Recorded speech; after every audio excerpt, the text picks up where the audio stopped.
The Chuck Berry story.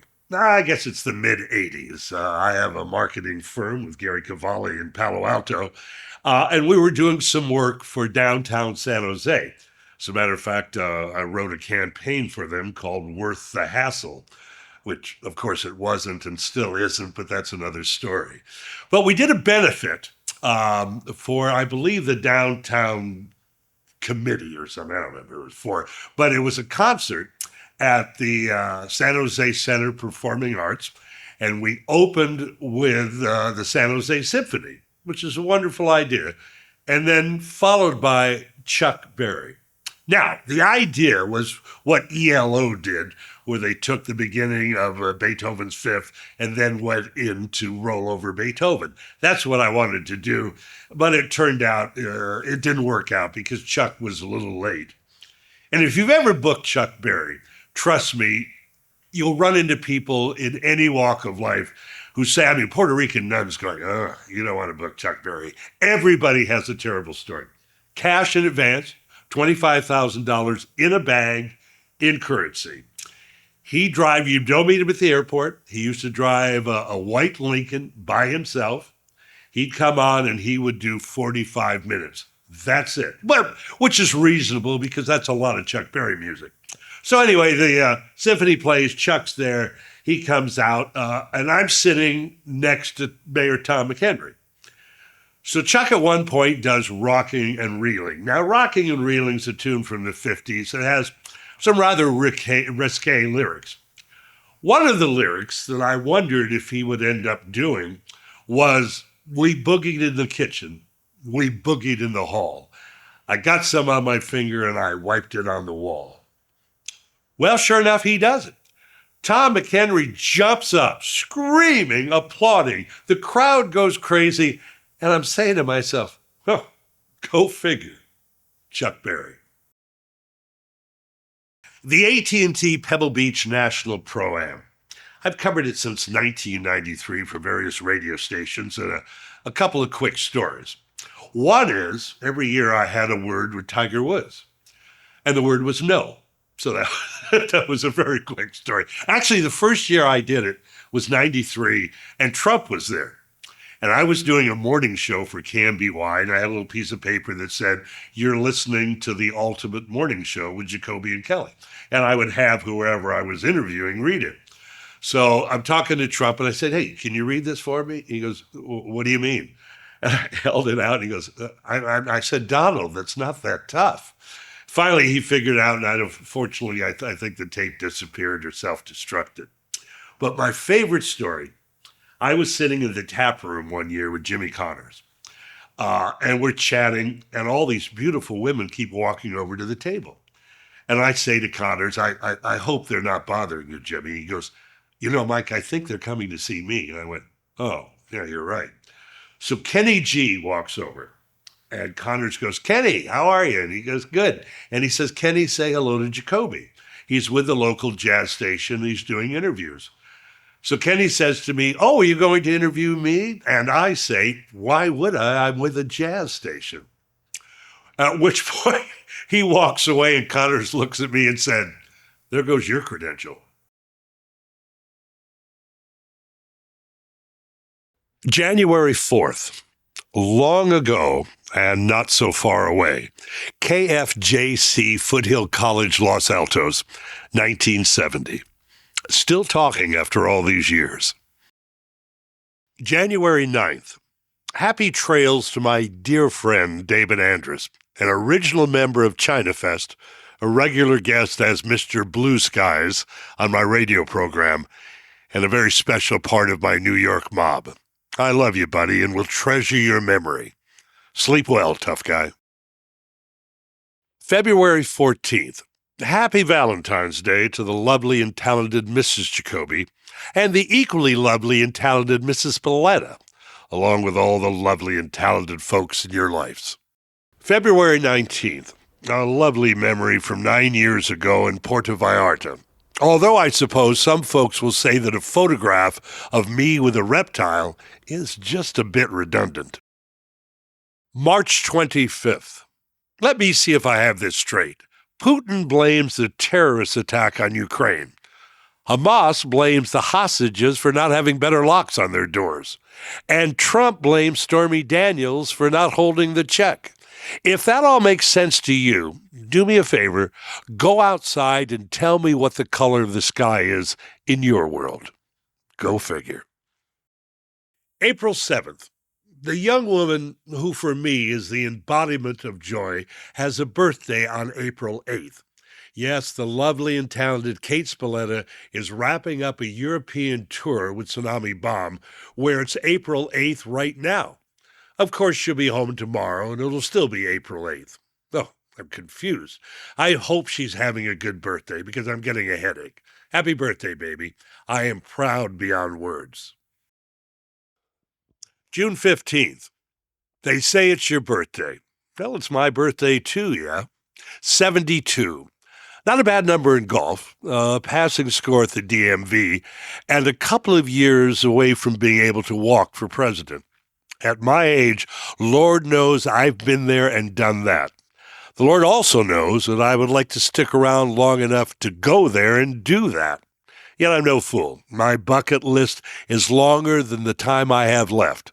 I am profoundly aware that I'm not that far from home. With any luck, it'll be a slow stroll with a good many roses to sniff along the way. June 16th.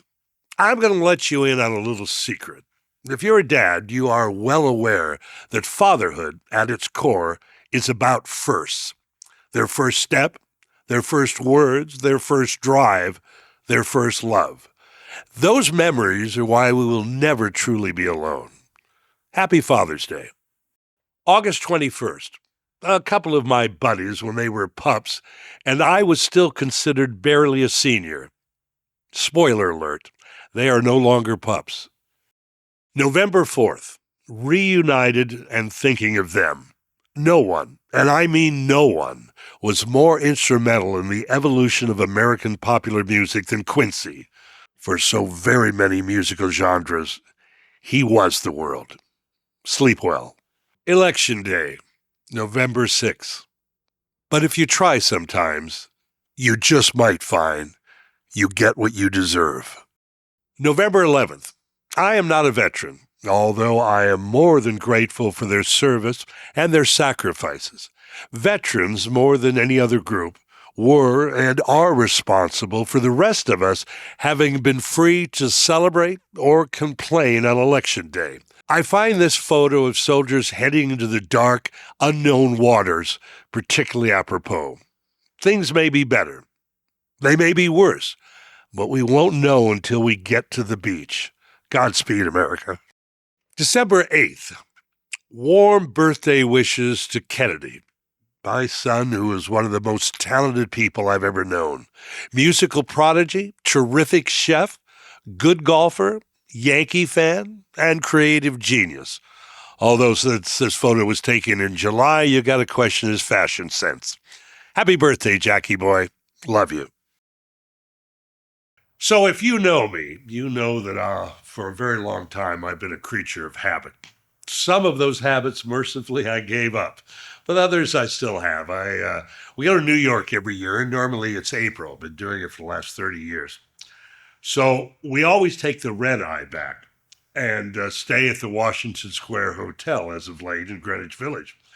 The Washington Square Hotel, cleverly enough, is directly across the street from Washington Square. Now, there's some good marketing, huh?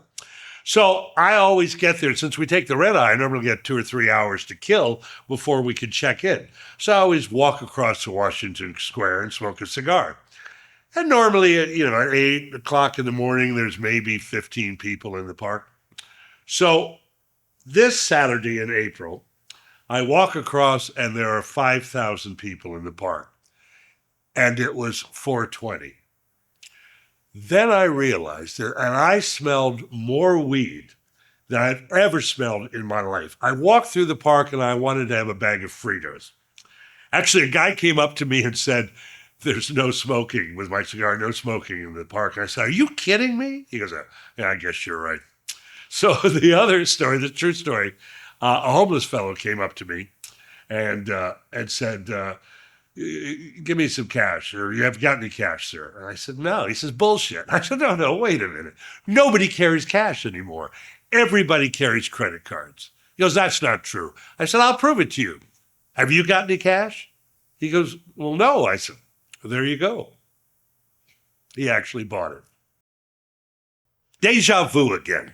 Actually, it's the title of a book I've always wanted to write about the experiences that people have had when, well, let's say they were herbed up. And two of my favorite stories. And I will tell you up front, these are not about me because I don't remember any of my stories. But two stories. One, when I had the advertising agency in Palo Alto, Whole Foods Market came out and they were a client of ours. And a buddy of mine, Peter Roy, was the guy who founded Whole Foods. And we're telling stories as you get around, have a few drinks, and you tell great stoned stories. And he had a story that he was camping in Yosemite with some friends. And they went out on a hike. And when they got back, bears had been going through all their knapsacks and all their backpacks. Well, they not only had food in the backpacks, they had a bunch of acid tabs in the backpack. So they get back, and one of the girls yells, "Oh my God, a bear." And he said, I looked over and I said, I don't think he's going to bother us. And the bear is standing there doing this.